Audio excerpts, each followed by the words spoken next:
Today I finally get hands-on with a watch that I have brought up here on my channel many times when I'm talking about great dive watches. It's the ORIS Aquis. It's one of the most popular watches from ORIS. I believe it's their bestseller, and there's very good reason for it. It's sort of a staple in a lot of people's collections. It's an affordable or somewhat affordable dive watch that gets great specs. Today we have the Calibre 400 version in for review. So let's flip the camera and take a look at the Calibre 400 version of the ORIS Aquis.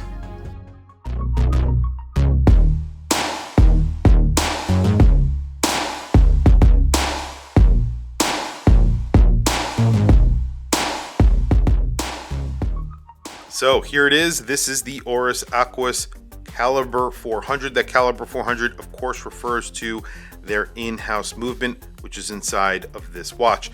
That movement came out around 2 or 3 years ago, I think around that time, and it's sort of an industrial looking movement. So the finishing on it is very industrial. However, it is jam-packed with features. You get a 5-day power reserve on this movement, and of course, they are giving you a 10-year warranty plus 10-year intervals for service. And I really think that more brands should offer that. It's incredible. 10 years makes a lot of sense to me. And rather than servicing your watch every 2 years or every year, whatever they suggest, it makes absolutely no sense. 10 years is the right number, in my opinion. Now, this is ORIS's best-selling dive watch, and there are a lot of good reasons for that. I have talked about this watch on my channel many times. Not this specific version with the Calibre 400, but the Aquis in general. I think it's a great dive watch for every day. It's a great alternative to more expensive dive watches. If you want this watch or one of the versions that have an ETA movement or a Sellita movement in it, they go for around $2,000. This watch actually sells for $3,500, and I think that is a bargain considering the movement that is inside and of course the fit, finish, and quality of this watch. ORIS are an independent brand. They aren't the biggest brand out there, but they are pretty big, and considering that they're independent, coming out with your own movement is not easy. However, they still make a lot of watches with ETA movements in it if you are not looking for something like this. This gets a ceramic bezel and it gets a fume dial, so you get a black ceramic bezel. I'm not sure if that is loomed. We'll do a loom shot at the end. I've actually never really checked out the loom on ORIS, so I'm pretty excited about checking that out. The fume dial here is a black to gray dial, but it is a very faint transition, so it's not a deep black to a sort of gray color. It's more of a faint black to a faint gray. I really do like it. You have applied indices. Those are filled with lume, and the hands are also filled with lume. You even have a little pip on the second hand. This is a dive watch. I really do think that is important. You have a date at the 6 o'clock that replaces the index at 6, and it's sort of large, so it's a little bit larger than your normal date window, which I think looks good as well. Turning the watch on its side, one of the very important aspects of this watch is the build quality.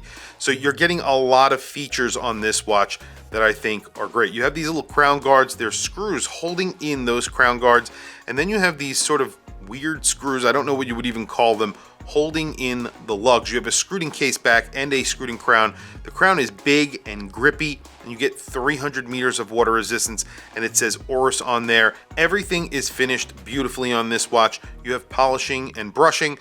Most of the polishing is on the top of the case and on the bezel, and everything on the side is basically brushed. And flipping the watch on its other side, you can see the same thing. Everything is brushed, beautifully brushed, and then you have a really grippy bezel. We'll do bezel action in just a second. I do want to show you just one other aspect on this watch. Of course, it is the bracelet, but you have a little buckle here with 3 positions of micro adjust, so that could be a little bit better. But what they do here is you have the option to cut the strap. And I believe that is probably what most people will do with this watch. You have these little holes in the strap, so you can cut the strap and then get a better fit with the micro adjust. However, on this side, obviously you don't need to cut the strap, and it just fits through the deployant buckle. There's a little bit of perlage on the deployant buckle, which is pretty cool as well. You can see the movement from the back. Like I said, it's a little bit industrial looking, but it is pretty good looking at the same time.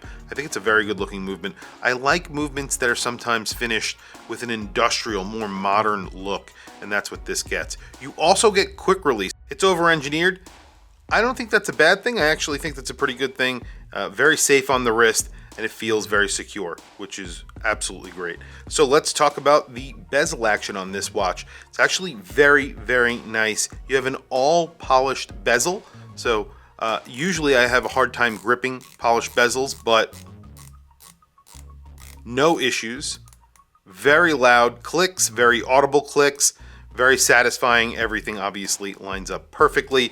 This is a ceramic bezel, as I mentioned before, and you do have a glossy dial, so it's a little bit glossy. If you don't like that, obviously that would be a problem, but I think it's pretty good. Nothing too bright, and I think it looks great, especially in this sort of color combination with that gray fume, black gray fume, and the black bezel. Very quickly, I want to do some measurements as well. So at the bezel, this watch is essentially a 41 millimeter watch. I think it wears actually smaller than that. I would say it wears like a 40 millimeter watch. That's because you have very short lugs on here. And you can see the bracelet goes straight down. So when you're measuring the bracelet, it's actually a strap. It's 47.9 millimeters, which is excellent. And then you have a pretty big crown at 6.8 millimeters, 300 meters of water resistance. You do get a dome sapphire crystal and a flat sapphire crystal in the back, 13 millimeters thick. I've always found the Aquis very, very interesting. I think they are a pretty good value. Even in this form at $3,500, you're getting a really amazing movement for not really a lot more money than you would normally spend on a standard version of this watch. Anyway, very quickly, let me throw it on my wrist and then we will do a quick loom shot. There is one issue that I find with this watch, and I'll show you that in just 1 second. So the watch that I have on today is an SLA diver from Seiko. And just to give you an idea, this costs around, I think, $3,900, somewhere in that ballpark. It's a really great watch.